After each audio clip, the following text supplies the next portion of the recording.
아멘. 애굽에 내린 10가지 재앙 중에서 가장 독특한 것이 바로 마지막 10번째 재앙이죠. 왜 10번째 재앙이 가장 독특하죠? 마지막 10번째니까 이렇게 독특한가요? 잘 생각해 보면은 특징이 있어요. 첫 번째 재앙부터 9째 재앙까지를 잘 살펴보면 하나님께서 이렇게 군데군데 재앙을 내리실 때 애굽과 이스라엘을 구별했습니다. 그렇죠? 우리가 다 배운 내용이죠. 예를 들면 하나님께서 파리 재앙을 애굽에 내리실 때 애굽 전역이 파리로 들끓었지만 이스라엘 사람들이 거주하고 있는 고생 땅만은 파리가 끓지 않았습니다. 또 가축들이 역병에 걸리죠. 이 돌림병에 걸렸을 때 애굽에 속한 가축들은 다 병이 들어서 죽었지만 이스라엘 자손에게 속한 가축들은 죽지 않습니다. 구별을 시킨 것이죠. 또 흑암 재앙도 마찬가지죠. 흑암 8번째 재앙, 흑암 재앙에서도 어둠이 애굽을 다 뒤덮었지만 유독 이스라엘 자손들이 거주하는 곳에만 빛이 비쳤습니다. 자, 이런 것들을 보게 되면은 하나님께서 이스라엘 백성들이 아무것도 한 것이 없음에도 불구하고 그냥 은혜로 이렇게 분명히 구별시켜서 이스라엘 자손들에게는 빛이 있게 하고 파리가 없게 하고 죽음이 없게 했어요. 하지만 애굽에 속한 사람들과 가축들은 다 재앙을 당합니다. 자, 그럼 이와 같은 좀 원리를 생각하고 마지막 10번째 재앙을 생각해 봅시다. 자, 보세요. 애굽 땅의 첫 태생, 장자죠, 장자. 장자를 치시는 그 재앙을 내리실 때 이제까지 그렇게 해왔던 것처럼 이스라엘은 제외하고 애굽의 장자들만 그냥 다 죽이면 되잖아요. 그렇죠? 그냥 다 하나님께서 아무 말 할 필요 없이 뭐 너희들 어린 양을 잡아라, 그 피를 문에 발라라 이런 거 할 필요 없이 그냥 아무 말 하지 없이 애굽 땅의 장자만 다 죽이면 되고 이스라엘 백성들은 그냥 예전에 했던 것처럼 그냥 내버려 두면 되잖아요. 뭐 어린 양을 잡을 필요 없이 그렇게 할 필요가 없이 그냥 그렇게 내버려 두면 됩니다. 그런데 하나님께서는 그렇게 하지 않으셨어요. 12장부터 나오는 어린 양의 규례가 나오죠. 자, 보세요. 3절 우리 다시 한번 읽을까요? 3절 시작. 너희는 이스라엘 온 회중에게 말하여 이르라. 이달 열흘에 너희 각자가 어린 양을 취할지니 각 가족대로 그 식구를 위하여 어린 양을 취하래라고 했어요. 어린 양을 취하라. 취하다란 말이 계속해서 나옵니다. 어린 양을 취하라. 이 취하라는 말이 3절에 2번 나오고 4절에 한 번 더 나와요. 이 취하다라는 말이 라카으라는 말인데 이거는 사로잡다, 혹은 붙잡다, 혹은 가지고 오다라는 그런 뜻이 있어요. 그만큼 어린 양을 반드시 사로잡아야 한다는 거예요. 잡아야 된다는 거예요. 그럼 조금 이상하죠? 애굽과 바로 왕을 치시는 것이 목적이라면 이전에 했던 것처럼 똑같이 이스라엘만 쏙 빼놓고 이렇게 이스라엘만 구별시켜 놓고 애굽과 바로 왕의 장자를 다 치시면 됩니다. 하지만 하나님은 그렇게 하지 않으셨어요. 이스라엘 백성들에게 반드시 어린 양을 취하라라고 했어요. 어린 양을 취하라. 시키시는 일이 있다는 것이죠. 왜 그렇죠? 왜 그렇게 했을까요? 장자의 재앙의 특징이 뭡니까? 그냥 장자의 재앙이 이게 제목이 아니라 뭡니까? 장자의 죽음이 특징이죠. 죽음이에요. 죽음. 이 말은 곧 이스라엘 백성이든 애굽 사람이든 죽음은 피해갈 수 없다는 거예요. 죽음. 사망이죠. 사망. 그래서 우리가 지난주에 읽었던 11장 5절의 말씀을 보게 되면은 애굽 땅에 있는 모든 처음 난 것, 여기서는 이제 고센 땅까지 포함하는 거예요. 애굽 땅에 있는 모든 처음 난 것은 왕이 앉아있는 바로의 장자로부터 맷돌 뒤에 있는 몸종의 장자와 모든 가축의 처음 난 것까지 죽으리니 라고 했어요. 다 포함이 되어 있는 거예요. 다 포함이 되는 거예요. 12장 12절에 나오는 말씀도 마찬가지입니다. 12장 12절의 말씀 보게 되면은 여호와께서 애굽 땅에 두루 다니시면서 사람이나 짐승을 막론하고 애굽 땅에 있는 모든 애굽 땅에 있는 모든 처음 난 것을 다 치신다고 했어요. 애굽 땅에 있는 모든 처음 난 것을 다 치신다. 이스라엘 백성이든 애굽 사람이든 이게 구별하지 않는다는 것이죠. 성경에서 그 장자, 첫 태생, 첫 열매는 항상 전부를 포함하는 겁니다. 항상 그 첫 번째 이것만 말하는 게 아니라 그 장자라는 것은 모든 것을 포함하는 거예요. 그래서 장자가 죽는다는 것은 모두가 죽는다는 거예요. 이 말은 곧 모두가 죽음을 피할 수 없다는 뜻이죠. 모두가 죽음을 피할 수 없는 거예요. 우리가 지난주 로마서를 공부했죠. 로마서 어떤 말씀이 떠오릅니까? 모든 사람이 죄를 범하였음에 하나님의 영광에 이르지 못하다니. 이거예요. 모든 사람. 그러니까 사망의 저주라는 것이 뭐 아브라함의 자손이라고 해서 이스라엘 백성이라고 해서 그냥 자연스럽게 내가 이전에 했던 것처럼 너희들 그냥 아무것도 하지 마. 가만히 있으면 내가 애굽의 장자들만 칠게. 이게 아니에요. 모두가 죄 가운데 있어요. 모두가. 그렇죠? 애굽 사람뿐만 아니라 이스라엘 사람들도 죄 가운데 있는 거예요. 그래서 그 죽음의 저주를 피할 수가 없는 것이죠. 그런데 여러분 보십시오. 하나님이 택하시고 또 하나님이 사랑하신 자들에게는 피할 길을 주십니다. 피할 길을 주세요. 죽음이 이렇게 선포되고 죽음이 예고되었지만 하나님께서 바로 이 출애굽기 12장에서 피할 길을 열어주시죠. 로마서 3장 23절에서도 모든 사람이 죄를 범하였음에 하나님의 영광에 이르지 못하더니 하고 여기서 하나님 피할 길을 주세요. 24절에서 뭐라 그랬습니까? 그리스도 예수 안에 있는 성량으로 말미암아 하나님의 은혜로 값 없이 의롭다 하심을 얻은 자 되었느니라. 하나님의 은혜가 무엇입니까? 값 없이 의롭다 하심을 얻은 자 된 것. 이게 하나님의 은혜죠. 이것은 우리 편에서는 값을 지불하지 않고 된 거예요. 하지만 하나님 편에서는 엄청난 값을 지불하셨죠.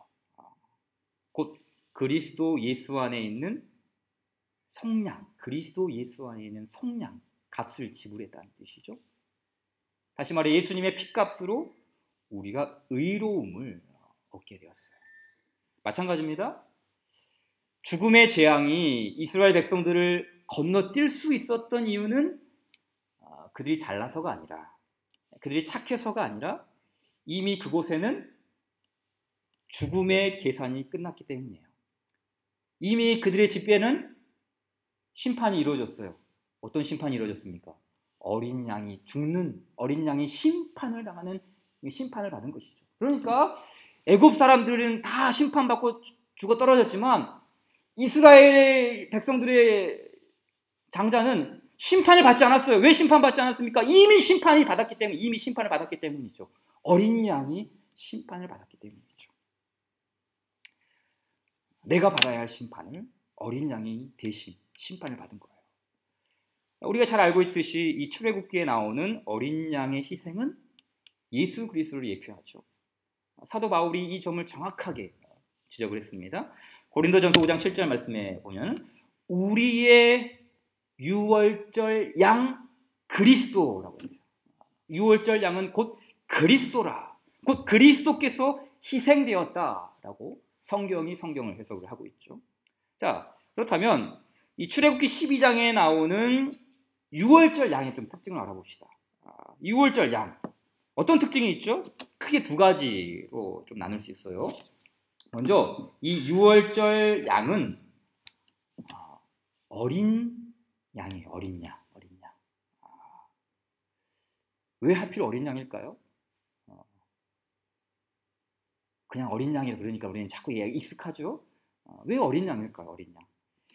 이왕이면 육질도 좀 좋고 그리고 털도 좀 많고 좀 값어치가 나가는 어른 양을, 특별히 암양으로 하면 더 좋지 않습니까? 돼지도 암돼지가 맛있고 소도 암소가 맛있지 않습니까? 근데 왜 성경은 어린 양을 이렇게 잡으라 했을까요? 우리가 성경을 쭉 살펴보면 이 어린 양은 하나님이 구속하신 첫 번째 제물로 등장을 해요. 하나님의 구원을 상징하는 첫 번째 제물로 등장하는 것이 곧 어린 양이에요. 어린 양. 그럼 어린 양이 가장 첫 번째로 등장하는 성경이 어딘지 아십니까? 창세기 22장이에요. 창세기 22장 아주 유명한 장이죠. 아브라함이 나오죠. 이삭이 그 아버지 아브라함에게 말하 이르되 내 아버지여 하니 그가 이르되 내 아들아 내가 여기 있노라. 이삭이 이르되 불과 나무는 있거니와 번제할 어린 양은 어디 있나이까? 번제할 어린 양은 어디 있나이까? 그때 아브라함이 뭐라 그럽니까? 아주 유명한 말이죠. 아브라함이 이르되 내 아들아 번제할 어린 양은 하나님이 자기 일을 위하여 친히 준비하리라. 하나님이 친히 준비하리라. 어린 양은 하나님이 준비하신 구속의 상징이죠. 그러니까 이삭을 대신하여서 이 어린 양이 희생을 당하는 것이죠. 그러니까 아브라함은 이거 믿은 것이죠. 하나님께서 이삭을 대신할 희생 제물을 예비하실 것이다. 그 어린 양, 이삭이 물었는데 그 어린 양은 하나님이 예비하실 것이고 그 어린 양이 너를 대신해서 죽임을 당할 것이다. 그 믿음을 가지고 있었던 것이죠. 어린 양은 사람을 대신하여서 죽어지는 그런 제물로 이렇게 등장을 합니다. 그래서 훗날 이스라엘 백성들이 하나님이 세우신 제사 제도죠. 이 제사 제도 안에 보게 되면은 반드시 어린 양이 빠지지 않아요. 어린 양이 꼭 들어갑니다. 어린 양. 결코 빠지지 않아요. 또 신약 성경에서는 세례 요한이 예수님을 보고 뭐라 그럽니까? 보라 세상 죄를 지고 가는 하나님의 어린 양이다. 어린 양. 마찬가지입니다. 요한계시록에서도 어린 양은 죄를 대속하는 예수 그리스도로 묘사가 돼요. 우리가 잘 아는 말씀 요한계시록 7장 14절 말씀 한번 같이 읽어볼까요? 시작. 내가 말하기를 내 주여 당신이 아시나이다 하니 그가 나에게 이르되 이는 큰 환난에서 나오는 자들인데 어린 양의 피에 그 옷을 씻어 희게 하였느니라. 아멘. 그렇죠. 그 하나님 나라에서의 그 14만 4천의 성도들이 확 나오는 것을 보고 저 성도들이 도대체 누구입니까? 사도 요한이 묻죠. 그때 말하기를 어린 양의 피에 그 옷을 씻어 희게 한 사람들이다. 바로 이게 어린 양의 특징이죠. 죄를 대속하는 어린 양. 다음으로 이 희생 6월절의 이 양의 특징이 뭐냐면은 흠이 없어야 돼. 흠. 12장 5절에 나오죠. 너희 어린 양은 흠이 없어야 한다. 그 번제물로 드린 어린 양은 흠이 없어요. 이 말은 곧 뭐가 없어야 된다는 거예요? 죄가 없어야 한다는 거죠. 죄가. 아주 유명하죠. 이게 아주 중요합니다. 예수님께서 왜 우리의 희생 제물이 되시고 우리의 죄를 다 짊어질 수 있는 희생양이 될 수 있는가? 그 점은 아주 그 중에 한 가지가 바로 예수님께서는 죄가 없는 흠이 없는 어린 양이라는 것이죠. 그분 죄가 없으시죠. 이건 아주 죄를 대속하는 데 있어서 아주 중요합니다. 성경에 보면 백성들이 그 희생 제물을 드릴 때 특히 말라기서를 보게 되면은 저는 것, 병든 것, 눈먼 것 이런 장애 동물을 이렇게 제물을 바치는 그런 말씀이 나오죠. 그걸 하나님께서 싫어하시고 또 이거를 내가 기뻐하겠느냐 막 책망을 하십니다. 왜 이게 악한 짓이 왜 이게 좋은 일이 아니라는 것을 계속해서 질책하시는지 아십니까? 하나님은 좋은 재물을 1등급 AA가 붙은 좋은 재물을 좋아하기 때문에 병든 것, 저는 것 이런 거 싫어하는 걸까요? 하나님은 정성이 부족해 정성이 이런 우리의 정성을 보기 때문에 그런 거 싫다고 하시는 걸까요? 물론 그런 의미도 있지만 더 중요한 것은 흠이 있는 것은 죄를 대속할 수가 없어요. 이 말은 마치 장님이 장님을 인도할 수 없는 것과 마찬가지죠. 죄인이 죄인을 구속할 수가 없는 것과 같은 이치예요. 그러기에 어린 양, 특별히 이 어린 양 대신 예수 그리스도는 점도 없고 흠도 없는 어린 양이 되어야 하고, 그래서 우리의 구원은 베드로전서 1장 19절 말씀 보니까 오직 흠없고 점없는 어린 양 같은 그리스도의 보배로운 피로 된 것이니라 라고 정확히 말씀합니다. 흠없고 점없는 어린 양 같은 그리스도의 보배로운 피. 자, 이게 바로 이 어린 양의 특징이었어요. 6월절의 그 희생양에 대한 특징이죠. 자, 하나님은 이와 같은 어린 양에 대해서 좀 설명하신 이후에 이제 14장 6절 이하부터 그 양을 이제 어떻게 할지, 어떻게 처리해야 할지를 정리를 좀 해주십니다. 우리가 조금 우리 머릿속에는 6월절 어린 양 생각을 하면 항상 피만 생각해요. 피. 그렇죠? 그 피를 묻혀서 문 좌우 임방에 바르고 문설주에 바르는 어떤 그런 것만 생각하게 되는데, 7절 말씀을 보세요. 7절 한번 읽어볼까요? 시작. 그 피를 양을 먹을 집 좌우 문설주와 임방에 바르고 라고 했어요. 자, 말씀 보게 되면은 그냥 피를 발라라 하지 아니하고 그 피를 양을 먹을 집이라 해요. 먹다라는 것이죠. 이 먹는 게 중요해요. 먹는 게. 8절부터 11절까지가 다 먹는 것에 대해서 지금 설명을 하고 있어요. 어린 양을 어떻게 먹어야 할지 구체적으로 명시를 하고 있어요. 구체적으로. 단지 어린 양을 죽여서 피만 발라라, 이게 끝이 아니에요. 그 피를 바르기 전에 먹어야 해요. 자, 어떻게 먹는가?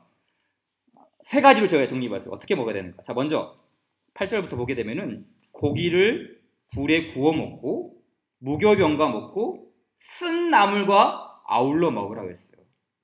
자, 불에 구워 먹고 무교병과 먹고 쓴 나물과 먹으라.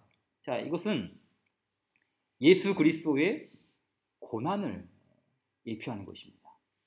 불, 하나님의 심판이죠. 우리 대신 어린 양이 심판을 받습니다. 무교병, 누룩을 넣지 않은 떡이에요. 근데 이 신명기 16장에 보게 되면 이 무교병을 가리켜서 고난의 떡이라는 별명을 지어주십니다. 고난의 떡. 이 말은 우리가 그 옛날에 참 힘들게 살았지, 눈물 젖은 빵을 먹어보지 못한 사람은 이야기하지 말았다고, 그런 의미가 아니라 고난의 떡이라는 말은 예수 그리스도의 고난을 예표하기 때문에 고난의 떡이라는 그런 의미가 있는 거예요. 무교병이 고난의 떡이에요. 또 쓴 나물 마찬가지죠. 쓴 나물, 쓰디 쓴 나물.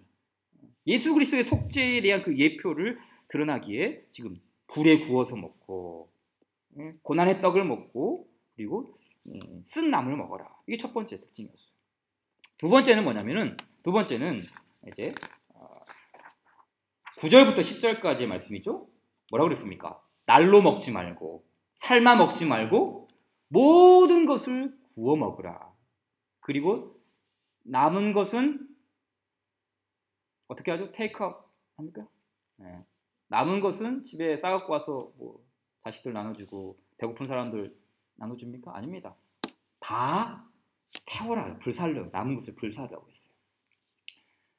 이 태우라는 의미는 이 음식이 일상적인 양식이 아니라는 것이죠. 그냥 우리의 허기를 달래기 위해서, 인간의 배고픔을 채우기 위해서, 단백질을 보충하기 위해서 이 어린 양을 먹는 것이 아니에요. 남은 것을 다 불살려 했다는 것은 영적인 의미가 있는 것이죠. 영적 양식으로서 어린 양을 먹으라는 뜻이죠. 또 마지막 11절 보세요. 이 먹을 때 어떻게 뭐라 했습니까? 11절 같이 한번 읽어볼까요? 시작. 너희는 그것을 이렇게 먹을지니 허리에 띠를 띠고 발에 신을 신고 손에 지팡이를 잡고 급히 먹으라. 이것이 여호와의 유월절이니라. 그렇죠. 허리에 띠를 띠고 발에 신을 신고 손에 지팡이를 잡고 급히 먹으라. 박윤선 목사님 주석을 보니까 이렇게 말씀을 했더라고요. 이렇게 먹는 이유는 먹은 후에 즉시 애굽을 떠나기 위해서다. 아주 간단하게 말했어요. 이렇게 먹는 이유는 먹은 후에 즉시 애굽을 떠나기 위해서다. 여러분, 애굽이 어떤 땅이죠? 애굽은 죄를 의미하죠. 죄 가운데 있는 땅. 또 세상, 하나님이 없는 세상을 의미합니다. 하나님께 가지 못하도록 발목을 붙잡는 곳이죠.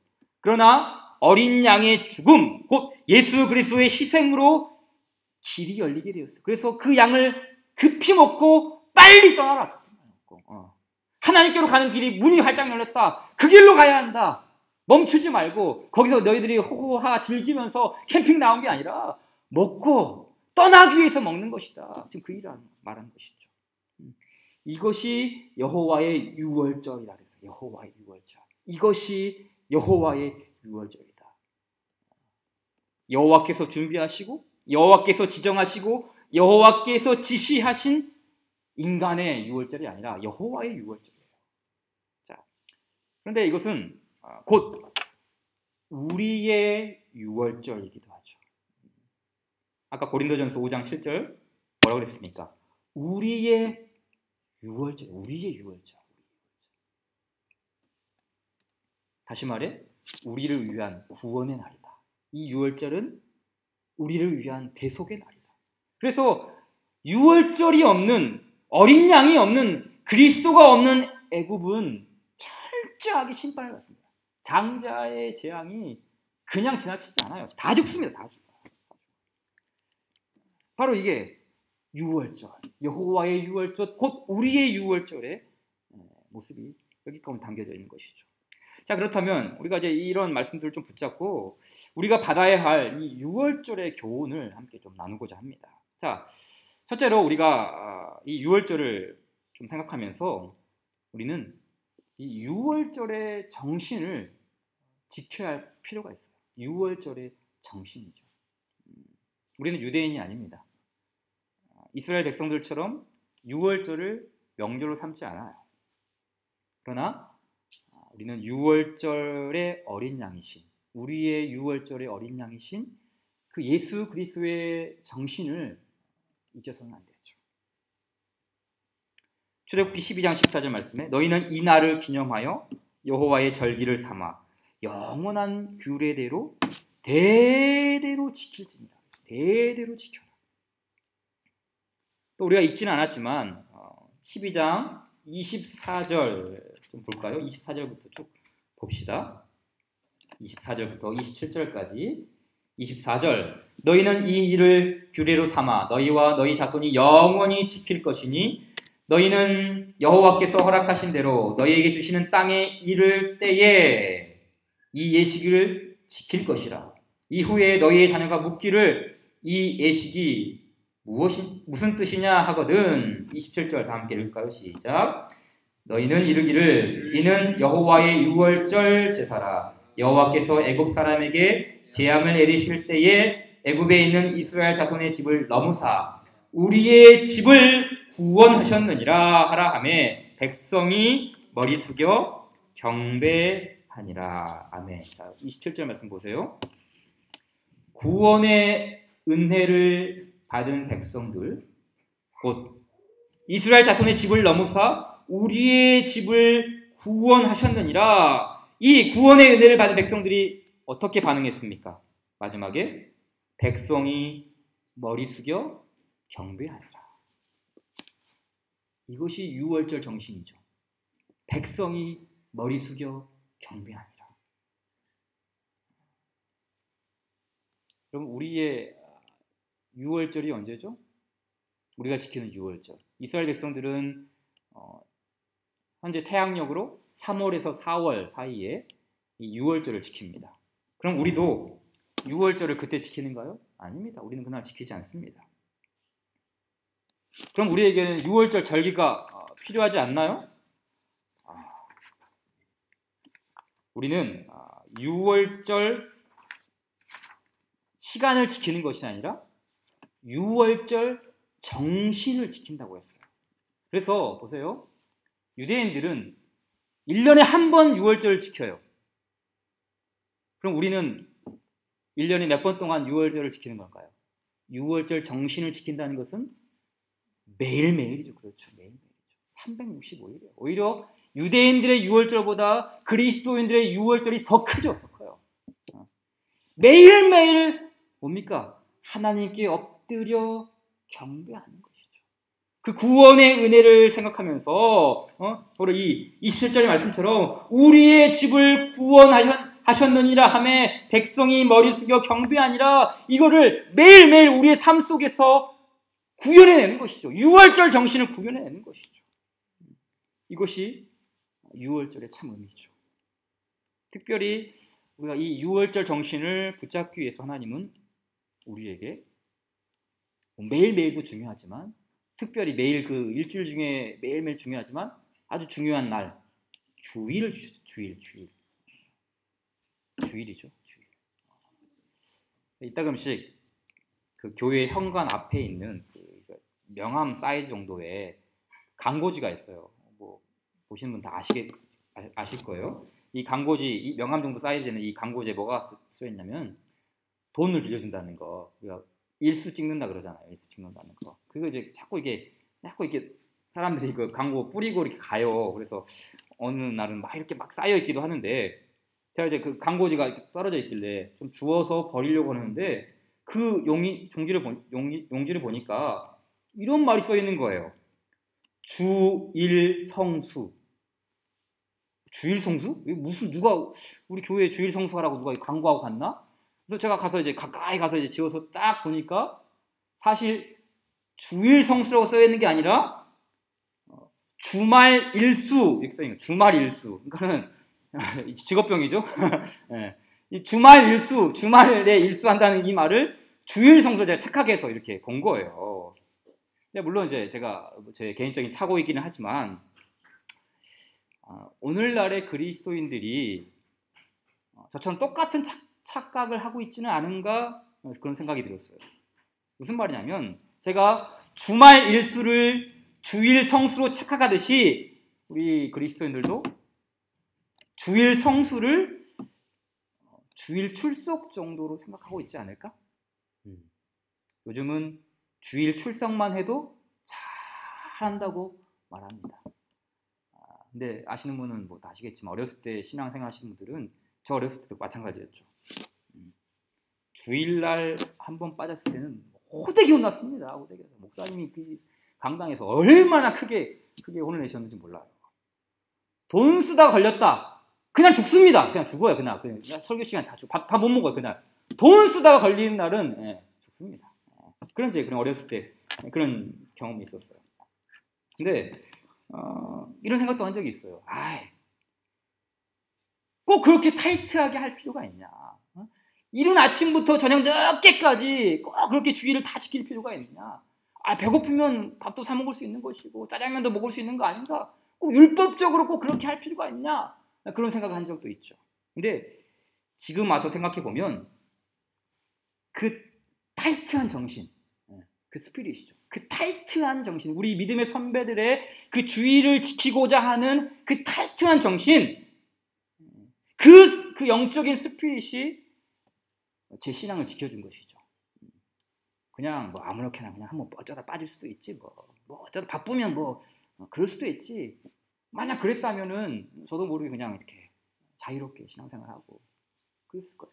근데 그 정신, 우리 믿음의 선배들의 그 타이트한 정신, 그게 뭐 율법주의냐 율법주의 그게 아니라 그 주의를 지키고자 했던 그 타이트한 정신이 고등학생인 저에게도 불구하고 많은 영향을 주었죠. 그래서 어떤 책을 보니까 이런 말이 있어요. 내가 주의를 지키는 것이 아니라 주일이 나를 지킨다.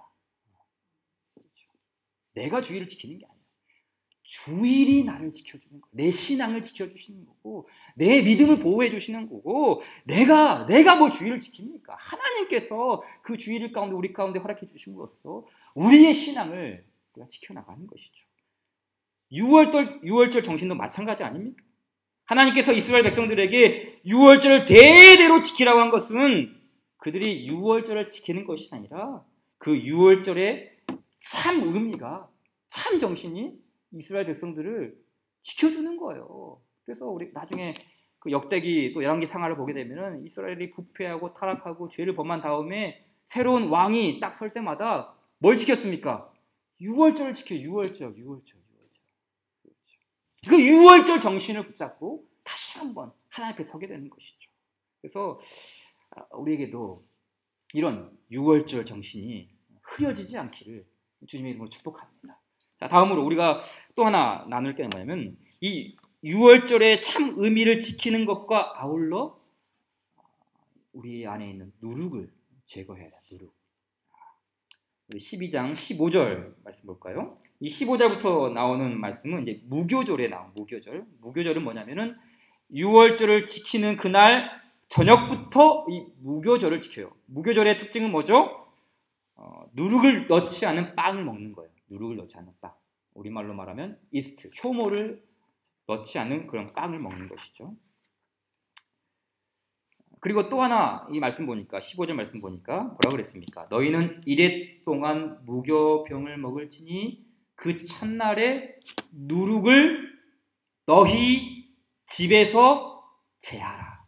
누룩을 너희 집에서 제하라.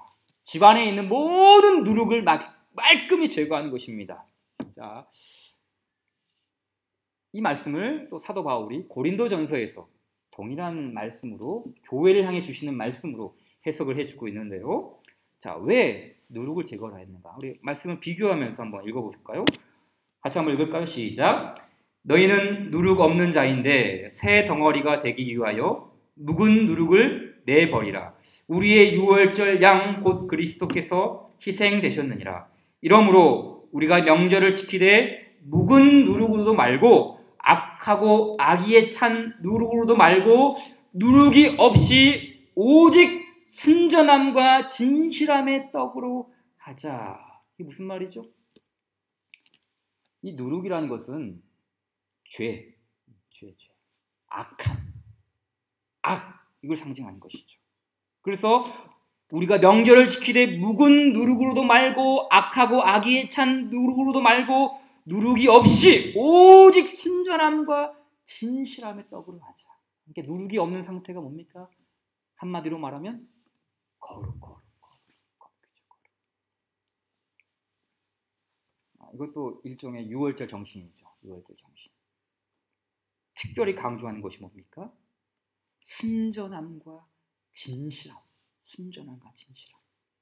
악의와 악독이 들어있는 것이 아니라 성실과 진실함, 곧 거룩이라는 이 마음의 상태로 누룩을 제거하는 거예요. 이 절기를 지키는 것이죠. 그렇죠? 하나님께서 이스라엘 백성들에게 유월절을 주신 이유가 무엇입니까? 유월절은 단순히 먹고 마시고 쉬고 노는 연휴가 아닙니다. 또 어린 양의 피로 말미암아 출애굽을 하는 것으로 끝나지 않습니다. 이건 시작이에요, 시작. 출애굽과 동시에 정결함과 거룩한 삶을 살아가는 거예요. 그래서 6월절 저녁부터 무교병을 먹는 거예요. 거룩한 삶을 살아가는 거예요. 옛사람을 벗어버리고 새 사람을 입는 삶을 살아가는 것이죠. 자, 마지막으로 우리 로마서 6장의 말씀을 살펴보고 정리합시다. 자, 우리 로마서 6장으로 갑시다. 이 로마서 6장이 바로 이 6월절의 무교병 정신을 잘 강조해주고 있죠. 로마서 6장 6절부터 볼까요? 로마서 6장 6절부터 14절까지 교독합시다. 로마서 6장 6절 우리가 알거니와 우리 옛사람이 예수와 함께 십자가에 못 박힌 것은 죄의 몸이 죽어 다시는 우리가 죄에게 종노릇하지 아니하려 함이니 이는 죽은 자가 죄에서 벗어나 의롭다 하심을 얻었습니다. 만일 우리가 그리스도와 함께 죽었으면 또한 그와 함께 살 줄을 믿노니 이는 그리스도께서 죽은 자 가운데서 살아나셨으니 다시 죽지 아니하시고 사망이 다시 그를 추정하지 못할 줄을 알미로다. 그가 죽으심은 죄에 대하여 단번에 죽으심이요 그가 살아계심은 하나님께 대하여 살아계심이니 죽은 자여 그리스도 예수 안에서 하나님께 대하여는 살아있는 자로 여길지어다. 그러므로 너희는 죄가 너희 죽을 몸을 지배하지 못하게 하여 몸의 사욕에 순종하지 말고 또한 너희 지체를 불의의 무기로 죄에게 내주지 말고 오직 너희 자신을 죽은 자 가운데서 다시 살아난 자 같이 하나님께 드리며 너희 지체를 의의 무기로 하나님께 드리라. 14절 다 함께요. 죄가 너희를 주장하지 못하리니 이는 너희가 법 아래에 있지 아니하고 은혜 아래에 있음이라. 아멘. 그렇죠. 우리는 하나님의 은혜 아래 있습니다. 은혜 아래 있습니다. 그리스도의 십자가 은혜 아래 있고요. 우리의 유월절 어린 양 그 공로 아래 있는 것이죠. 그 은혜 아래 있다면 어떻게 하라고요? 죄를 벗어버리고 새 사람을 입고 나가는 것이죠. 죄에 대하여는 죽은 자요 하나님께 대하여 살아있는 자로 여길지어다 라고 말하죠. 너희 지체를 불의의 무기로 죄에게 내주지 말고 오직 너희 자신을 죽은 자 가운데서 다시 살아난 자 같이 하나님께 드리라. 하나님께 거룩한 삶, 무교병의 삶을 살아가는 것이죠. 우리가 그 은혜 아래 있습니다. 그 은혜 아래 있다면 우리가 유월절에 참된 그 정신을 붙잡고 또 거룩함에 이르는 그 하나님의 은혜를 받는 주의 백성들 되기를 우리 주님의 이름으로 축원드립니다. 오늘 우리에게 주신 말씀 기억하시고